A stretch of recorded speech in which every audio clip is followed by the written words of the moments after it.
بسم اللہ الرحمن الرحیم۔ سبسکرائب کیجئے ہمارے چینل کو اور بیل آئیکن کو دبائیے ہماری لیٹسٹ ویڈیو سب سے پہلے دیکھنے کے لیے۔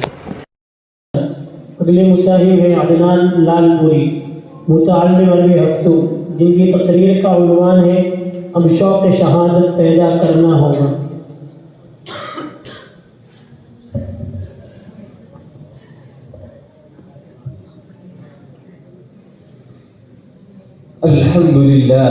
الحمد لله رب العالمين، والصلاة والسلام على سيد العرب والعجم وعلى آله وأصحابه مصابيح الظلم. أما بعد، فأعوذ بالله من الشيطان الرجيم. بسم الله الرحمن الرحيم.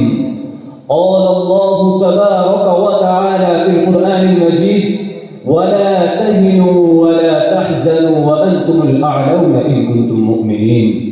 صدق الله العظيم. تبش سورج سے لو اور آسمان سے بجلیاں چھینو، کفر کے اشیاء پہ بجلی برسانے کا وقت آیا۔ بڑک اٹھے ہیں پھر سے آتش نمرود کے شعلے کہ انہیں پھر جذبہ ابراہیم دکھلانے کا وقت آیا۔ اٹھو صلاح الدین ایوبی کے فرزندوں، کفن بردوش ہو جاؤ، جہاد فی سبیل اللہ کر جانے کا وقت آیا۔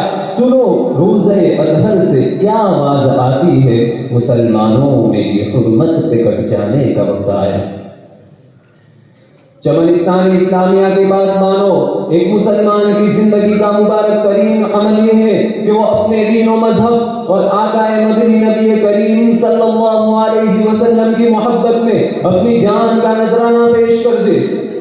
صداقت پر ایمان رکھنے کے باوجود دین اسلام کی حفاظت اور شعائر اسلام کے تحفظ کے لیے جان دینے کی طرف تمہارے اندر پیدا نہ ہوئی تو ایمان کامل نہیں۔ یاد رکھو، جب تمہیں موت زندگی سے عزیز نظر آئے گی تو یہ سمجھ جانا کہ تم زندہ ہو، اور جب تم میں شوق شہادت پر موت کا خوف غالب آ جائے تو تم مردار کے مانند ہو۔ اسی لیے اگر تجھے عزت کی زندگی گزارنی ہے، اگر تجھے اپنی عبادت گاہوں سے پیار ہے، اگر مدارس و مکاتب کی فکر ہے اور شاعر اسلام کی حفاظت مقصود ہے تو تجھے بھی اپنے اکابر کی طرح میدان میں کودنا ہوگا، عہد صحابہ کو یاد کرنا ہوگا، خندق و خیبر اور فتح مکہ کی تاریخ کو دہرانی ہوگی۔ ایسا کیوں؟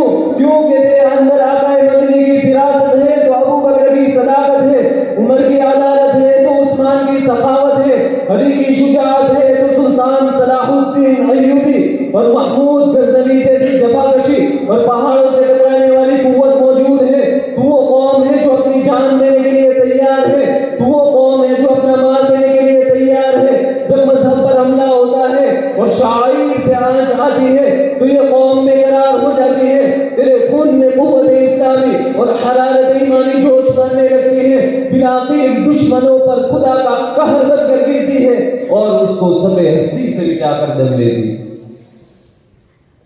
امت کے غیور فرزندوں، آج تیری غیرت پر پردہ کیوں پڑ گیا؟